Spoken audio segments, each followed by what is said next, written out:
for me when it comes to breakout performance. I think it was back in like Tom Petty, because like I mean I had a solo before that and stuff, but I was really like starting to develop and be a more like an actual cog in the system of the the stuff. Did you play the wah solo at the end of No Come Around Here? Yeah, that one. Yeah, that was the one I with played. With strobes. Yeah. During the strobe light part. Yeah, and it was really fun. It felt really cool. It was, and like my other solo before that was Arena Rock, which was doubled with Gavin. So, Gavin Palmatier. So. What song was that? Don't Stop Believing? Yeah. That song. But I would say my favorite performance, personally, was Queen, and specifically playing Bohemian Rhapsody, that solo. What's that one? That one? That one song, but all of those songs are so much fun playing. I love Queen, and we really embodied that as a group, so it was really good. I really liked when we did. It was my first year when we did the 80s hair metal. Just getting in that whole like vibes, this full face of makeup, like just everything. Super hedonistic. Yeah, just get it like pushing me so far out of my comfort zone and like trying to match the vibe of just like running around on stage, having a great time, having a party. It's just I think it really like opened something up.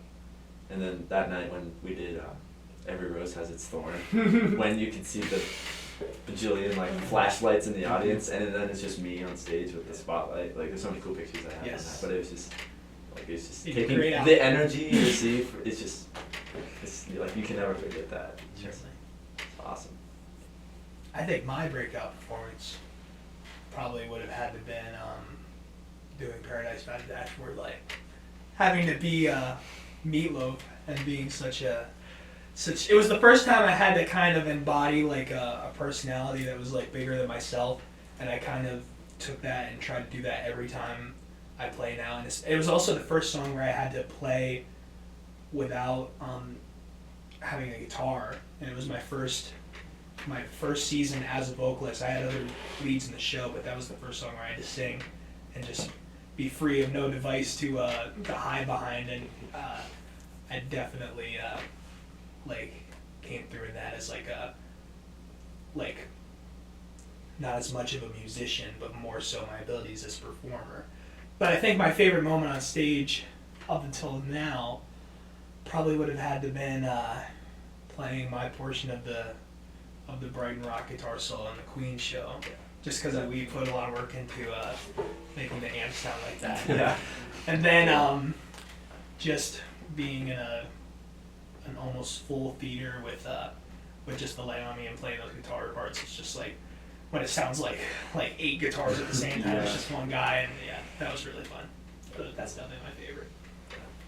Definitely, I think Pink Floyd, for keyboards at least, because like Billy and I put a lot of work into like making the analog keyboard sounds like true to the record, and it was so cool. They had so many up there. And and there was just, I mean, Josh, how many keyboard parts did you have the whole, like everyone was playing keyboard the entire show, and it was a lot of fun. Everybody got to work with the Moog. With the Moog, yeah. Like the most unwieldy thing of all time. Yeah. It's really cool though, but it's insanely hard to use. And honestly, that show was more for us than the audience. Yes! Yes! And the audience showed that. Like all the theatrics and stuff that they did. Yes. Yeah, that was fun. That show was fun, but then Queen 2 was also. Yes. I guess in terms of breakout performances, for me, I'm thinking of 2 separate occasions. Like the first time I ever performed a lead by myself was opening the Garth Brooks set at the country show. Oh yeah. When I did Tearing It Up and Burning It Down. And I remember being so insanely nervous for that. Like that was the first time I've ever sang by myself on stage, and I was opening the second set, and it was just super nerve-wracking, but it was really fun once I actually got to do it. Mm-hmm. And I think the vibe of that show was really fun. Just the whole cowboy hats and yeehaw of it all was really a good time. But in terms of actual breakout performance or breakthrough performance, I would say doing Once in a Lifetime for me, really embodying David Byrne's personality and his energy was something that was kind of challenging for me, but once I got it, I think really helped me grow as a performer and musician. You had the suit, didn't you? Yeah, no, Yes. it was fun. It was really fun. It was all for the suit. Yeah. The suit was amazing.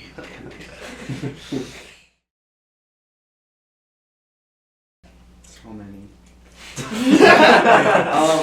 Yeah, I mean, I could like list off a few. Like, time management. I was really bad at time management before like coming to the collective.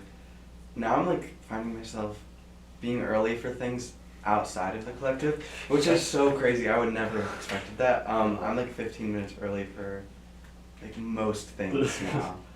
It's just ingrained in me. It's like part of my existence. Other than that, you know, like confidence is a major part of the collective.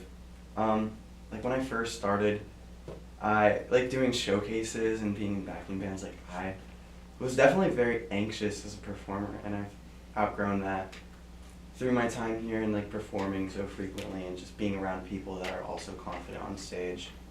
And yeah, so those two are some things, some weaknesses, I guess, that I've conquered in a sense. Being early to things is just like, I can't get it out of my head. It feels It's so just- wrong to not like, to not I feel show bad up. because I get to places where I don't have to be there. I'm just sitting in my car for What am I even 15 doing? no one else, no one else is there. But I think just having, one of the things is like having meaningful conversations with people that aren't just, that you can just have, like not being a robot when I talk to someone I don't know, just having that like ability to have a connection with someone and like maybe it's like take compliments or like it's just stuff Yes. like that.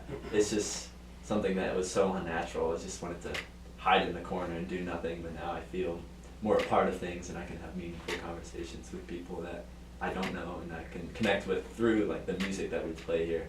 And after shows, like standing in the lobby, all these people saying like great job, like it's very overwhelming and I want to like, I'm like, oh, it wasn't that great, I could have done better, but like now I'm like I actually take a moment to like say thank you and really take that and not just like blow it off like it's any other compliment or anything like that. It's Well, I feel a like better feeling. when you feel that way, it ends up being that like the moment after the show where you have to see everybody is like just can be just as challenging as the show itself, and it just becomes a gauntlet of teaching yourself that what you did truly is amazing and that it warrants praise and that there's no issue in having pride in thanking people for like enjoying what you do. And I think in my case, like I certainly love that because like I just being bold and confident wasn't something that I ever even thought about like years ago, but now I just like I try to just instill in everybody that that is what I want to be and that's what I try to do all the time. But I think a big thing for me in terms of weaknesses is definitely just focus, like feeling like I am knowing what it feels like to really want to put everything I have into something is like an issue that I had for so long. Like I tried so many different things and like I had like varying levels of passion in what I was doing in all of them, and I think like not only did it improve like my mental health to discover like what it feels like, oh so like this is what it really feels like to want to do this all the time and want to like put in every single like ounce of work that makes it great, but also just like it just taught me how valuable that is like as a person.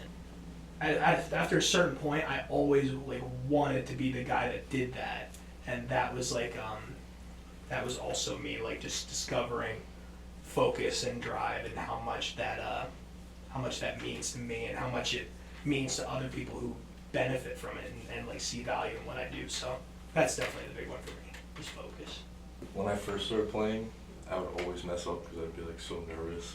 So I can definitely say that my biggest weakness that like the collective helped was being able to focus under pressure not like focus at a task like you were talking about, but like In the moment. like in the moment, Yeah, like, just absolutely. be able to be like, never mind, Yeah. play. Just zoning right in. yeah. Yeah, that's a big one. Stop thinking and hit harder. Yeah. It was like it's like when we did the Floyd show, and you had to play Great Gig.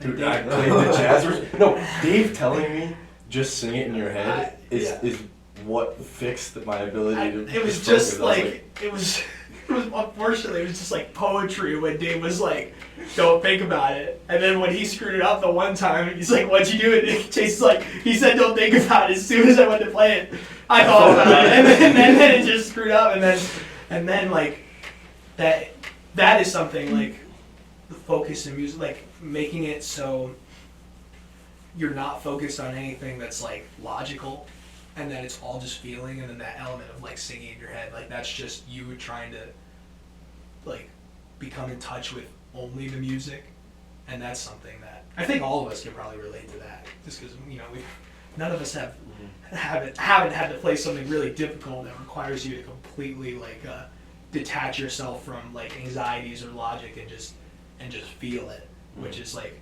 so like hard to describe and hard to do, but like I think we all know what it's like.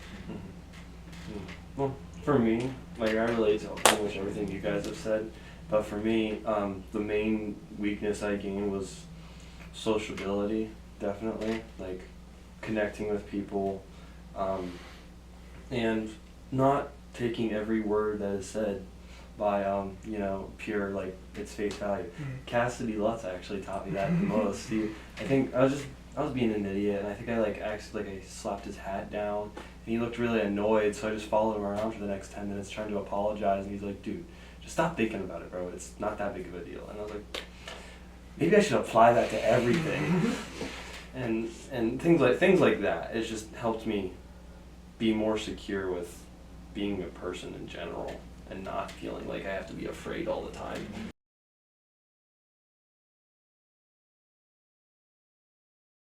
I would say when I was like 10 or 11, like I started developing like a personal interest in music. Like for the longest time, music was just a thing that like I'd experience like my family. Like I would just listen to my dad like playing music, but all of a sudden I had a desire to like go out and listen to stuff like on my own and like find new things. And then I also like at the same time kind of rediscovered my interest in Guitar Hero.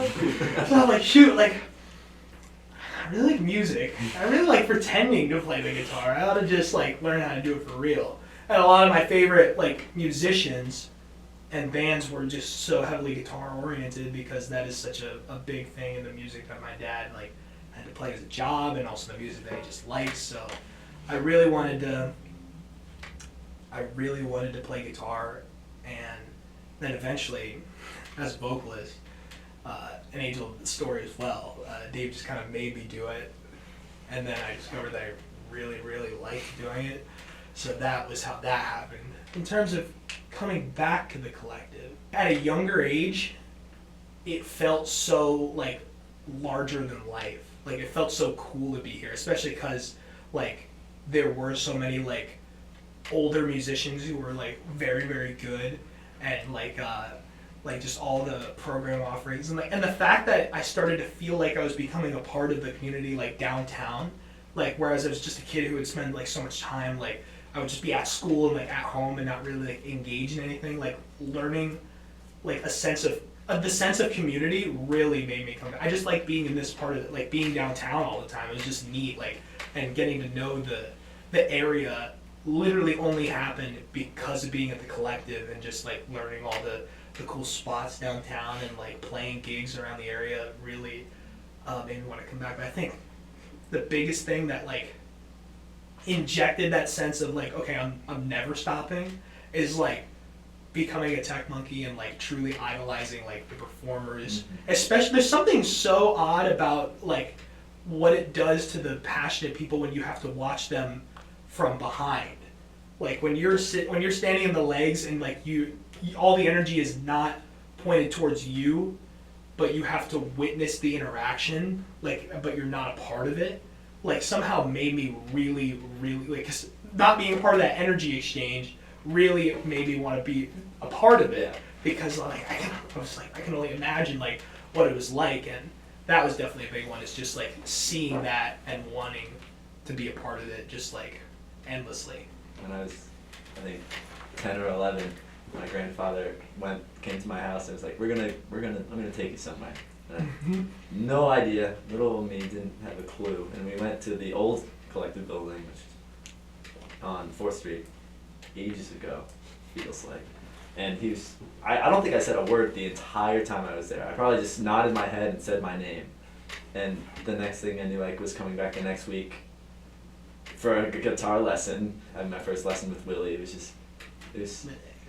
just something that I wasn't ready for it. I was just kind of there because like part of me was doing it for my grandfather, and like he's been helping me throughout this entire journey of Uptown. And like there was definitely some weeks where I was like coming home from school and like, do I have to go to my lesson today?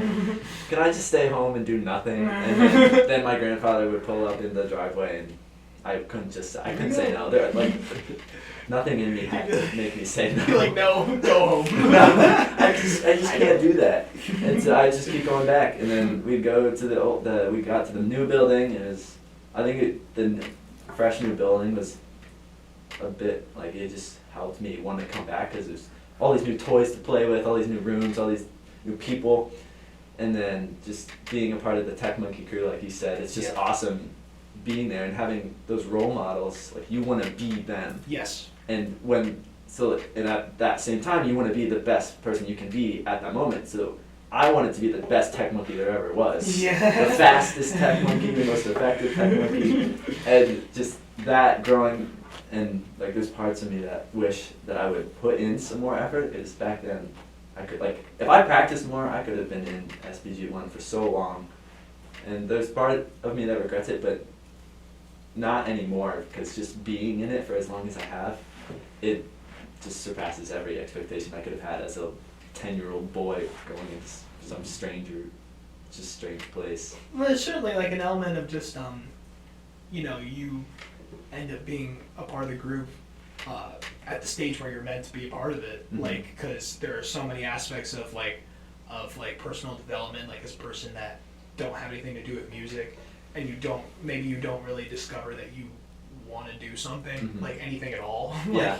like until you're a certain age, and then you're like, oh, I kind of want to like do something instead of doing nothing. Yeah, the Tech Monkey. I'm sitting there, I'm like, Yeah. after so many years of Tech Monkey, I'm like, okay, well, maybe next year I'm gonna actually be on stage and actually do this stuff. This is just great. Yeah. And like, there's so many times when my friends are like, hey, you want to do something after school? I'm like, no, I have to go to Uptown. And they're like, oh, when can we do that? No, I can't on Saturday and Sunday because I have rehearsal. And they're like, why do you do that? Why do you go almost every day? I just love it so much that I can't just be like, okay, this is tired. I'm tired. I'm done.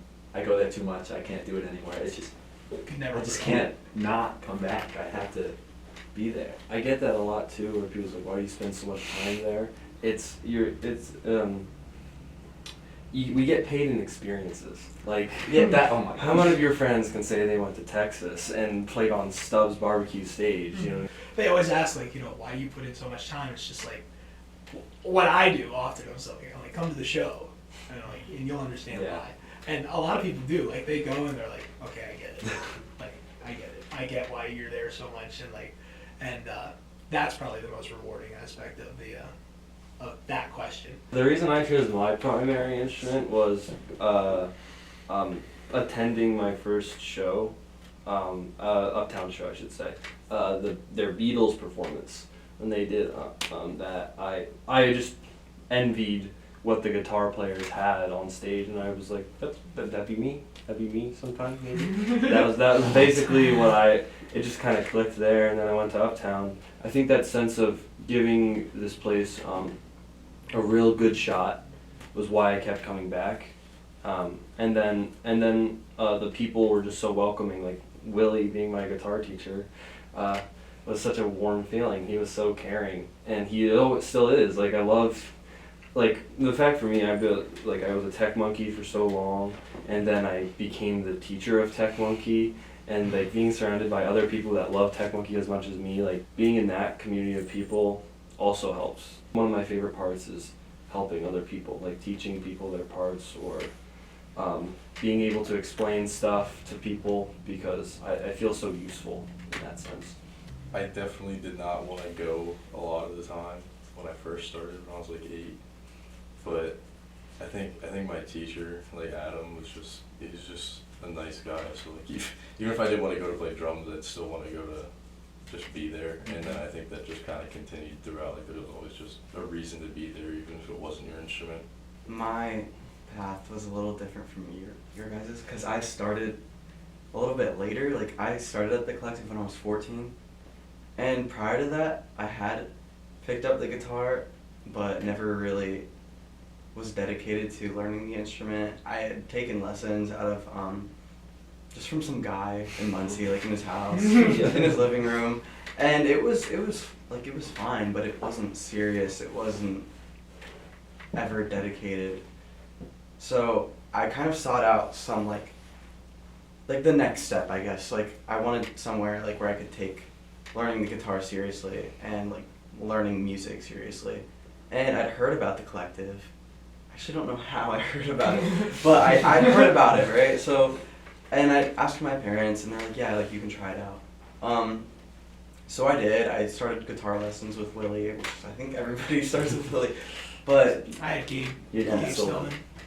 so yeah, but I started with Willie, and I really liked it. Like he was super nice, very welcoming. Like the whole atmosphere was very encouraging, and from there I just kind of progressed. You know, did my showcases, the backing bands, and I think just the gradual like tiering of commitment is what kept me coming back, because there's always an opportunity to perform and to showcase like what you've been working on, and I think I really appreciated that aspect of the collective. Like even, you know, my first semester, like performing in a showcase, like immediately was super cool to me. Like I'd never had the opportunity to perform in front of an audience, even as a beginner. I think that was something that was appealing to me.